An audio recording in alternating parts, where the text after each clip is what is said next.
আমন্ত্রণ news 24 sports লাইটে আপনাদের সঙ্গে আছি আমি শাহরিয়ার বাবু। চলুন দর্শক জেনে নেই বাংলাদেশের নতুন কোন প্লেয়ার যুক্ত হচ্ছে কিংবা একাদশ থেকে বাদ পড়ছে। বিস্তারিত থাকছে রিপোর্টের বাকি অংশে।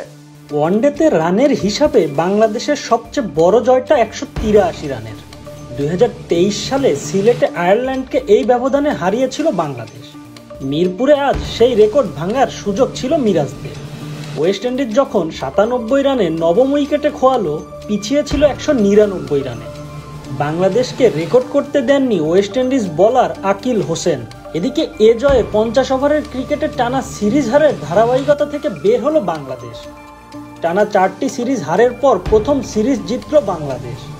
প্রথম সিরিজ জিতল 19 মাস পর। এর আগে সর্বশেষ 2024 সালে মার্চে ঘরের মাঠে শ্রীলঙ্কার বিপক্ষে ওয়ানডে সিরিজ জিতেছিল বাংলাদেশ। এদিকে তৃতীয় ওয়ানডে চলার সময় ওয়েস্ট ইন্ডিজের বিপক্ষে টি-20 সিরিজের দল ঘোষণা করেছে বিসিবি। সর্বশেষ এশিয়া কাপের চোটে পড়েছিলেন লিটন কুমার দাস। এরপর থেকেই মাঠের বাইরে আছেন তিনি। তবে ওয়েস্ট ইন্ডিজের বিপক্ষে আসন্ন টি-20 সিরিজ দিয়ে আবারও 22 গজে ফিরছেন বাংলাদেশের অধিনায়ক।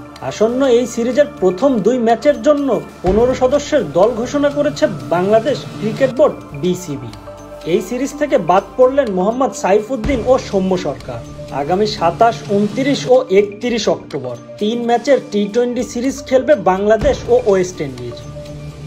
সব ম্যাচ হবে চট্টগ্রামের বীরশ্রেষ্ঠ মতিউর রহমান স্টেডিয়ামে।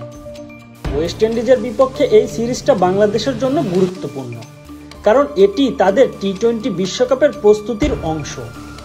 দলের নতুন সদস্যরা তাদের প্রতিভা প্রদর্শনের সুযোগ পাবেন এবং দলের গভীরতা বাড়বে।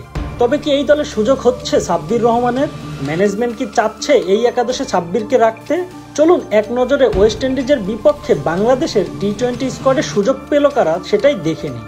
লিটন কুমার দাস অধিনায়ক, তানজিদ হাসান তামিম, পারভেজ হোসেন ইমন, সাইফ হাসান, তাওহিদ হৃদয়, জাকের আলী অনিল, শামীম হোসেন পাটোয়ারি, কাজী নুরুল হাসান সোহান, শেখ মাহাদি হাসান, রিশাদ হোসেন, নাসুম আহমেদ। আর বাকি 4 পেস বোলার মুস্তাফিজুর রহমান, তানজিম হাসান সাকিব, তাসকিন আহমেদ ও শরীফুল ইসলাম। এই সিরিজটি বাংলাদেশের ক্রিকেটের জন্য একটি নতুন অধ্যায়ের সূচনা হতে পারে। দলের নতুন সদস্যরা তাদের প্রতিভা প্রদর্শনের মাধ্যমে দলের শক্তি বাড়াতে সহায়ক হবে। সকলের প্রত্যাশা বাংলাদেশের এই সিরিজে ভালো পারফরমেন্স দেখাবে এবং আন্তর্জাতিক ক্রিকেটে নিজেদের অবস্থান দৃঢ় করবে। এদিকে আজকের বাংলাদেশের 297 রানের লক্ষ্য ছুঁতে নেমে কখনোই স্বস্তিতে ছিল না ক্যারিবিয়ানরা। 30 ওভার 1 বলে 117 রান করেই অল আউট হয়েছে ওয়েস্ট ইন্ডিজ। আজ বাঁহাতি পেসার মুস্তাফিজুর রহমান দলে থাকলেও একটি বলও করেননি।